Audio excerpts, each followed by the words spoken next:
Well, 1776 isn't just the semi-quincentennial celebration of America, it's the 250th anniversary of the arrival of Father Francisco Garces in what is now our area. May 3rd, 1776, to be exact. With that in mind, allow me to offer you this history lesson, kind of an ultimate retrospective on this place where we live.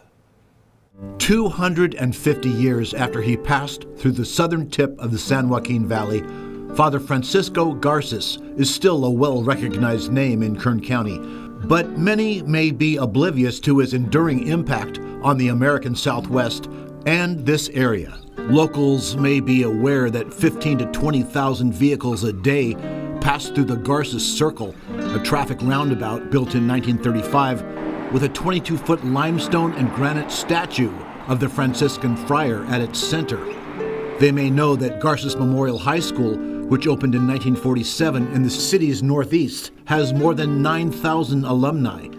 They may know that State Route 155, which connects Delano to Lake Isabella, is known as the Garces Highway.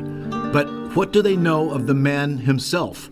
This year, as the United States celebrates its semi-quincentennial, it's fitting that we note that 1776 was also the year Francisco Hermenegildo Tomas Garces walked along the confluence of meandering swamps we now know as the Kern River into what a century later would become Bakersfield. He was tasked with exploring what's now California. He was one of the first Europeans to ever come into the valley. Father Garces, a contemporary of Father Junipero Serra, was born in Spain in 1738. After his ordination in 1763 as a Franciscan friar, a Catholic priest, he was sent to New Spain, what we know today as Mexico and the American Southwest, as part of the Spanish Crown's strategic placement of hundreds of missions in the New World over a period of more than 300 years. It's a really, of course, dark time for a lot of people in history, both from the perspective of us as Catholics, but also for the indigenous people of the United States. As Catholics, we do believe that society should be ordered by Catholic principles, but we don't necessarily believe that the crown and the cross should be united in that way anymore. By 1768, Father Garces was living among and ministering to the Papago, Pima, Apache, and Quechan, also known as the Yuma, along the present-day border of California and Arizona. A contemporary of his, Father Francisco Palau, wrote that Father Garces was greatly loved by the indigenous peoples, among whom he lived in peace for several years. The natives gave him food and referred to him as Viva Jesus after the greeting he taught them. But Garces was not commissioned to just save savage souls. He was also an explorer, and to that end was tireless. He walked through the Sonoran and Colorado deserts and visited the Gila River and the Grand Canyon. He is credited with naming the Colorado River, which in those years ran a muddy red. The Rio Colorado, the Colored River in Spanish, forms the border between present-day California and Arizona. In the spring of 1776, as bewigged revolutionaries crafted a historically treasonous document 2,700 miles to the east, Garces crossed the Tehachapi Mountains and descended into the San Joaquin Valley. On May 3rd, he performed the region's first Christian baptism on a dying Native American child he called Muchachito, little boy. On May 7th, he reached the Kern River, which he called Rio de San Felipe. He visited Yokut's villages, including a settlement known as Woilo, near present-day Bakersfield High School. He noted the population's presence in his diaries and described the area as suitable for a mission.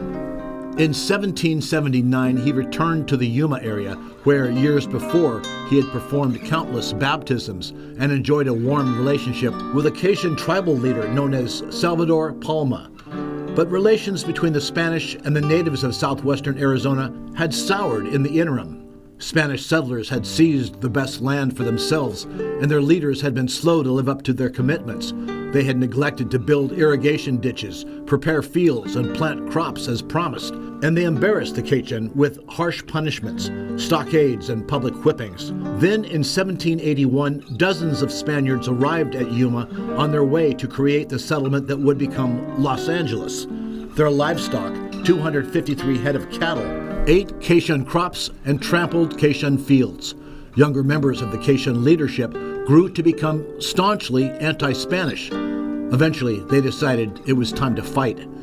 The Yuma uprising, as it came to be known, began on July 17, 1781, at San Pedro y San Pablo, a small settlement north of Yuma. That July morning, a throng of warriors sprung from concealment in the village plaza and ambushed and killed 2 friars and every Spaniard they could catch. That day, they killed 131 Spanish settlers, priests, and soldiers, including the territorial lieutenant governor.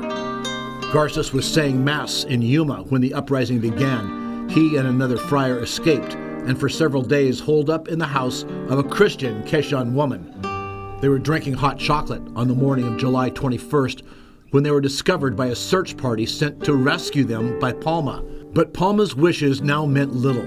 The warriors were angry, and one of their leaders burst inside the woman's small dwelling. "Stop drinking that," he demanded.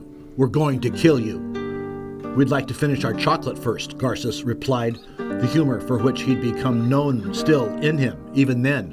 "Just leave it," the warrior responded. The 2 priests rose, commended themselves to God, and followed him out the door, where they were immediately viciously clubbed. According to tribal legend, upon the executioner's first strikes, Father Garces disappeared, taken up to heaven, and the warriors were left clubbing the air. Garces' earthly remains were eventually interred at San Gabriel Mission Cemetery in Los Angeles County. He was 43 years old. As Father Junipero Serra wrote upon hearing of their deaths, "I do not know that they lack anything to be considered martyrs." He was declared a martyr, and his case for canonization has been opened. The canonization process, however, itself is a very lengthy process, which it requires a lot of different types of evidence. And so the likelihood of that happening and having all of that evidence be brought forth is probably not very high. Spain never reestablished control over Yuma Crossing, and the overland route from northern Mexico to Alta California was closed for 50 years, freezing Spanish immigration to California. The revolt demonstrated the limits of Spanish colonial authority and underscored the importance of respecting indigenous land and leadership.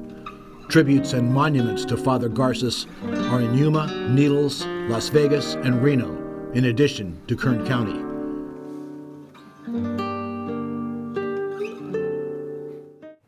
Father Garces, a name we're quite familiar with around here, and now you know a little of his story.